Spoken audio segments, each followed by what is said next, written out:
Hola y bienvenidos a Conociendo la Endocrinología Pediátrica. Soy la doctora Julieta García Sáez, médica endocrinóloga, y en este episodio hablaremos de un pilar central en el tratamiento de la diabetes mellitus tipo 1, la alimentación, porque no solo influye en el control glucémico diario, sino que también impacta en la salud, el crecimiento y la calidad de vida del niño o del adolescente con diabetes. El objetivo parece simple: cubrir las necesidades nutricionales propias de la infancia y mantener un buen control metabólico. Pero para lograrlo, dos fundamentos son clave: conocer cómo los alimentos impactan en la glucemia y además educar, óiganlo bien, a la familia para entender que la dieta es parte inseparable del tratamiento. La alimentación en la diabetes infantil no se debe vivir como una lista de prohibiciones. Se trata de enseñar libertad, pero con límites, evitando miedo o culpa. Sabemos que no todas las familias lo logran con la misma facilidad. Factores como hogares monoparentales, debut con cetoacidosis, problemas psiquiátricos en el entorno o necesidad de asistencia social predicen mayor riesgo de mal control metabólico. Aún así, el mensaje es claro: la clave está en la educación terapéutica. Hoy ya no hablamos de dietas rígidas, sino de planes individualizados, flexibles y adaptados al estilo de vida. Ahora bien, veamos cómo la alimentación del niño, como cualquier otro niño, por supuesto, debe ser equilibrada y similar a la de la población general, pero eso sí, con un control más preciso. En nutrición hablamos de dos grandes grupos: los macronutrientes y los micronutrientes. Los macronutrientes son los hidratos de carbono, las proteínas y las grasas, que se necesitan en mayor cantidad, aportan energía y estructura. Y los micronutrientes son las vitaminas y los minerales, que se requieren en menor cantidad, pero que en su mayoría se cubren con una dieta variada y que son esenciales para el metabolismo porque participan en la regulación de funciones vitales. En el caso de los macronutrientes están los hidratos de carbono, que deben ser entre el 50 y el 60% de las calorías totales del día, y se deben priorizar los de absorción lenta e integrales. Los azúcares simples no se eliminan, pero se limitan y se ajustan con la insulina. Las proteínas deben ser entre un 15 y un 20% y ajustadas a la edad, el crecimiento y el estado de salud. Las grasas, por su parte, entre el 25 y el 30%, priorizando las mono y las poliinsaturadas. Las saturadas deben ser menores al 10% y el colesterol menor a 200 a 250 miligramos diarios. Ahora bien, en el caso de los hidratos de carbono, ni restricción excesiva ni abuso tampoco. Hay un término que es importante, un concepto que debemos conocer, y es el índice glucémico. Este mide qué tan rápido un alimento con hidratos de carbono eleva la glucosa en sangre frente a una carga estándar. Pero es importante tener en cuenta que independientemente del índice glucémico de un alimento, siempre esto nos puede orientar, pero no puede o no debe utilizarse de forma aislada, porque la respuesta real depende de la combinación de alimentos y sobre todo del ajuste correcto que se pueda lograr con la insulina. Las dietas muy bajas en carbohidratos no han demostrado ser superiores en el control glucémico, y hay algo que tienen en contra, y es que muchas veces tienen un alto contenido de grasas y de colesterol, lo cual también es perjudicial. Por eso, los carbohidratos deben individualizarse según su impacto en la glucemia, el perfil lipídico, los hábitos del niño, etc. Existen otra serie de conceptos importantes dentro del manejo de los hidratos de carbono que en otras charlas podemos hablar sobre ellas si ustedes lo consideran. En el caso de las proteínas, cumplen un papel clave dentro de la alimentación y su aporte también debe evaluarse, pero considerando tres aspectos fundamentales: la función renal, el crecimiento y desarrollo y el control glucémico. Algo que ocurre de manera, prácticamente habitual es que muchos niños, con diabetes o no, consumen más del doble de las cantidades recomendadas de proteínas al día. Por eso, si hay algún riesgo renal existe un margen para reducirla. Actualmente no hay evidencia suficiente para recomendar un consumo diferente al de la población general, es decir, de 0,8 a 1 gramo por kilo por día, siempre que la función renal sea normal. En adolescentes con diabetes con microalbuminuria, el consenso es limitarse a este mismo rango. Ahora bien, en pacientes que presenten nefropatía diabética, la restricción proteica a 0,6 gramos por kilo día ha demostrado enlentecer la caída del filtrado glomerular. Por lo tanto, en pacientes sin afectación renal no es necesario restringir más allá de las recomendaciones generales, porque las proteínas son esenciales para el crecimiento, pero su exceso puede acelerar el daño renal.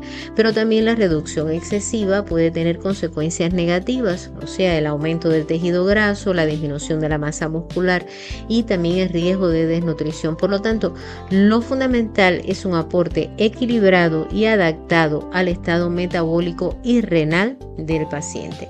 Y en función de las grasas, también juegan un papel decisivo, sobre todo en la prevención de la enfermedad cardiovascular.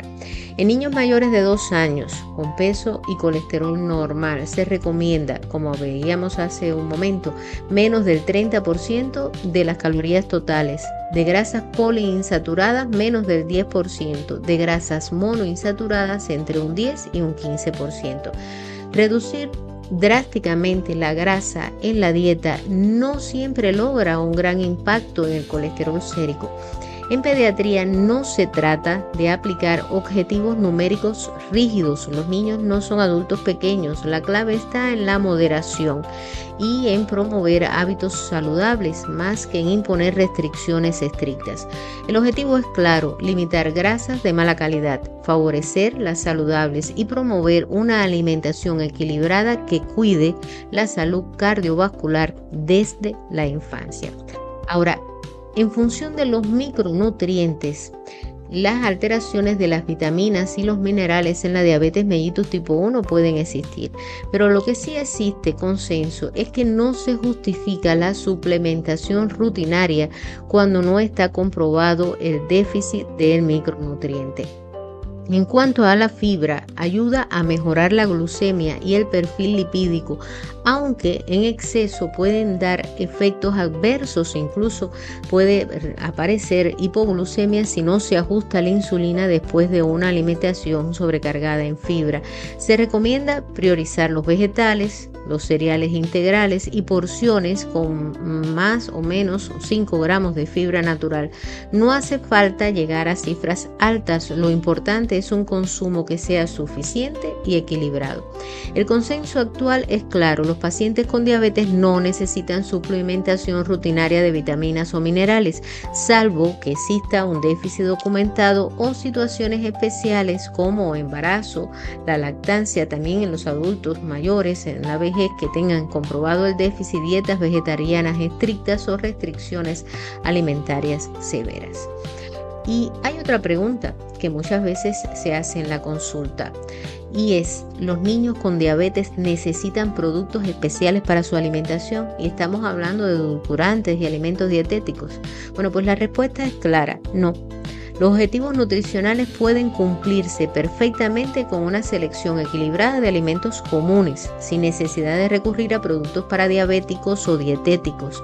Los alimentos para diabéticos, aunque suelen parecer atractivos por transmitir seguridad, la realidad es un poco distinta, porque muchas veces no ofrecen ventajas nutricionales frente a los alimentos regulares, porque suelen ser más caros, porque pueden desplazar opciones más nutritivas en dietas con pocas calorías, y en la mayoría de los casos aportan prácticamente las mismas calorías que sus equivalentes normales. El mensaje es clave: la mejor dieta para el niño o el adolescente con diabetes sigue siendo variada, equilibrada y basada en alimentos comunes, no en productos especiales.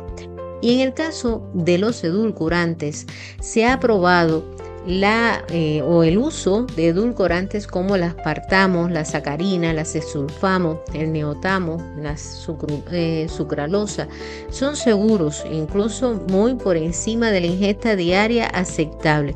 Los polioles como el xilitol, el sorbitol, etcétera, aportan pocas calorías y deben incluirse parcialmente en el cálculo de los hidratos, y estos últimos en exceso pueden causar diarrea y otros efectos secundarios. La evidencia muestra que ni los edulcorantes ni los productos para diabéticos mejoran de forma directa el control de la diabetes, y su utilidad principal es reducir calorías en quienes necesitan bajar peso. Mensaje clave: son aceptables, pero no imprescindibles.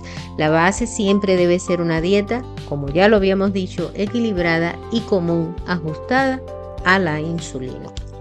Ahora bien, hay una serie de situaciones que pueden presentarse a diario como parte normal de la vida con diabetes, y en este caso están las complicaciones a corto plazo, y la alimentación influye de forma decisiva en la aparición de estas complicaciones agudas en la diabetes. Los horarios, los tipos de alimento, el intervalo con la insulina pueden determinar la aparición tanto de hipo como de hiperglucemias. Factores como los horarios de comidas y meriendas, el intervalo entre la insulina y la ingesta o la composición de los alimentos impactan de forma decisiva en los niveles de glucosa. La hipoglucemia es la complicación más frecuente, y un detalle práctico: una vez que se presente con los hidratos de carbono es suficiente. La combinación con proteínas no aporta beneficio, y si se suman grasas, la respuesta glucémica se retrasa y prolonga, y por lo tanto no se resuelve fácilmente la hipoglucemia. Por lo tanto, ¿qué usar ante una hipoglucemia? Como luego lo veremos, hidratos de carbono. Y en el otro extremo, la hiperglucemia, que puede deberse también a una ingesta excesiva, no por la falta de insulina. Subir la dosis en estos casos solo aumenta el peso corporal. La solución es una terapia nutricional individualizada que ajuste la ingesta y el gasto energético. Por lo tanto, si bien es importante mantener un equilibrio de las cifras de glucemia, tanto o más importante es mantener un equilibrio en el consumo de alimentos y hacerlo de una manera correcta para evitar, por supuesto, las complicaciones agudas que puedan presentarse. Ahora, también en la diabetes tipo 1, la alimentación adecuada no solo ayuda en el control diario, sino que también previene complicaciones a largo plazo. Y el mensaje vuelve a ser claro: controlar la glucemia es esencial para prevenir complicaciones micro y macrovasculares, porque hay que actuar también sobre la hipertensión, la dieta y el estilo de vida.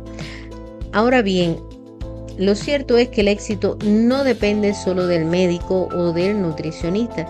Requiere un trabajo conjunto entre el equipo de salud, el paciente y su familia, buscando un plan que se adapte al estilo de vida, que sea realista y que logre euglucemia y un buen perfil lipídico. No todos los niños mantienen las pautas a largo plazo.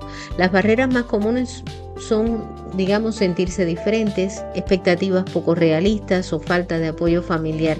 Esto puede favorecer trastornos de conducta alimentaria, incluso con omisión intencional de insulina para perder peso, lo que aumenta la posibilidad de complicaciones. La educación es la mejor herramienta preventiva y se propone un plan escalonado, o sea, una fase inicial donde se proponga un plan simple y sesiones cortas tras el diagnóstico, y después una fase continua donde la educación sea más profunda y flexible.